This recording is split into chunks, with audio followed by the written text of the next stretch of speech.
आज हम राहुल गांधी के राजनीतिक सफर पर एक नज़र डाल रहे हैं। हमारे पास जो विकिपीडिया से जानकारी है उसके आधार पर मतलब ये देखना कि नेहरू गांधी परिवार के सदस्य से लेकर कांग्रेस के एक अहम नेता और अब लोकसभा में विपक्ष के नेता बनने तक का उनका सफर कैसा रहा, चलिए देखते हैं इसे। बिल्कुल। और ये स्रोत उनकी जिंदगी के कई अलग अलग हिस्सों को छूता है, जैसे उनकी पढ़ाई, शुरू का करियर, फिर राजनीति में आना, पार्टी के अंदर उनका रोल और कुछ खास पहलें और राजनीतिक स्टैंड्स भी। हमारा मकसद बस यही है कि इस स्रोत के आधार पर एक तस्वीर पेश करें। तो शुरुआत कहाँ से करें? जाहिर है उनके जन्म और परिवार से। 19 जून 1970 नई दिल्ली, राजीव और सोनिया गांधी के बेटे। हाँ, और इंदिरा गांधी के पोते, जवाहरलाल नेहरू के परपोते, तो एक मजबूत राजनीतिक विरासत तो है ही। स्रोत ये भी बताता है कि उनकी शुरू की पढ़ाई, मतलब स्कूली शिक्षा, सुरक्षा वजहों से थोड़ी अलग रही।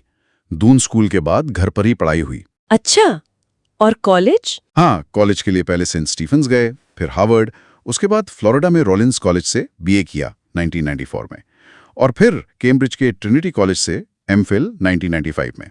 बल्कि एक दिलचस्प बात यह भी है कि सुरक्षा की वजह से, जैसा स्रोत बताता है, उन्हें कुछ वक्त के लिए रॉल विंची नाम भी इस्तेमाल करना पड़ा था। ओ अच्छा, हाँ, ये दिखाता है कि उस वक्त हालात कैसे थे। जी। और राजनीति में आने से ठीक पहले उन्होंने लंदन में मॉनिटर ग्रुप करके एक मैनेजमेंट कंसल्टिंग फर्म थी, वहां काम किया। फिर भारत आकर मुंबई में अपनी टेक कंसल्टेंसी भी शुरू की, बैकऑप्स सर्विसेज प्राइवेट लिमिटेड। तो मतलब कॉर्पोरेट दुनिया का अनुभव लेकर फिर राजनीति में आए। ये कब हुआ? हाँ, ये हुआ 2004 में, जब उन्होंने अमेठी से लोकसभा चुनाव लड़ा और जीता भी। वो कांग्रेस के लिए भी एक तरह से वापसी का दौर था। और शुरू के सालों में संसद में क्या भूमिका रही? देखिए, शुरुआती सालों में वो कुछ संसदीय समितियों के सदस्य रहे, जैसे गृह मामलों की समिति, मानव संसाधन विकास की समिति। फिर 2007 में उन्हें पार्टी में एक बड़ी जिम्मेदारी मिली। उन्हें भारतीय युवा कांग्रेस और एनएसयूआई यानी छात्र संघ, इनका प्रभारी महासचिव बनाया गया। अच्छा, यूथ विंग और स्टूडेंट विंग। हाँ, और स्रोत कहता है कि उनके आने के बाद इन दोनों संगठनों के सदस्यों की संख्या काफी बढ़ी, मतलब अंदरूनी चुनाव वगैरह पर भी जोर दिया गया।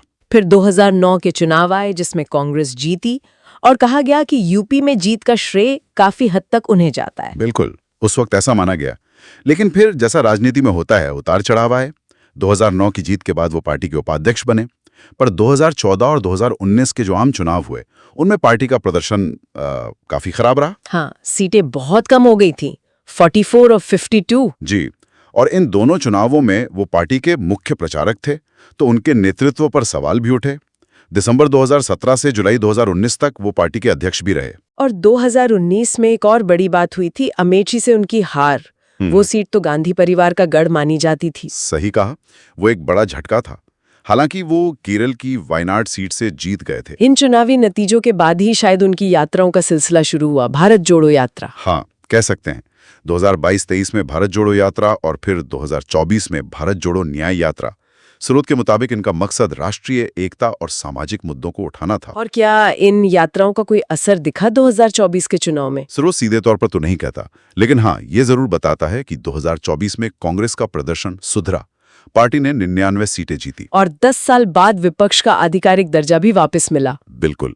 और इस बार राहुल गांधी रायबरेली सीट से जीते और अब उन्हें लोकसभा में नेता प्रतिपक्ष यानी लीडर ऑफ द ऑपोजिशन बनाया गया है। राजनीतिक जीवन में विवाद भी साथ चलते हैं। स्रोत में कुछ विवादों का जिक्र है। हाँ है। एक तो नेशनल हेराल्ड मामला है, जिसमें वित्तीय गड़बड़ी के आरोप हैं। मामला अदालत में है और उन्हें जमानत मिली हुई है। दूसरा जो बड़ा मामला हाल में सुर्खियों में रहा, वो था 2019 की मोदी सरनेम टिप्पणी पर मानहानि का केस। हाँ, जिसमें उनकी सदस्यता भी चली गई थी कुछ समय के लिए। जी, मार्च 2023 में उन्हें दोषी ठहराया गया और लोकसभा से अयोग्य घोषित कर दिया गया। लेकिन फिर अगस्त 2023 में सुप्रीम कोर्ट ने उस दोष सिद्धि पर रोक लगा दी और सदस्यता बहाल हो गई। हाँ, सदस्यता बहाल हो गई। इस पूरे मामले पर देश विदेश में काफी चर्चा हुई थी। अच्छा, अगर उनके राजनीतिक विचारों की बात करें संक्षेप में, तो स्रोत क्या कहता है? स्रोत कुछ पॉइंट्स बताता है, जैसे राष्ट्रीय सुरक्षा पर उनकी एक टिप्पणी का जिक्र है विकीलीक्स के हवाले से, जिसमें उन्होंने कथित तौर पर हिंदू चरमपंथ को एलईटी से बड़ा खतरा बताया था। वो लोकपाल को संवैधानिक दर्जा देने के हिमायती रहे हैं। किसानों के मुद्दे, खासकर भूमि अधिग्रहण का विरोध, ये भी उनके एजेंडा में रहा है। और महिला सशक्तिकरण की बात करते हैं।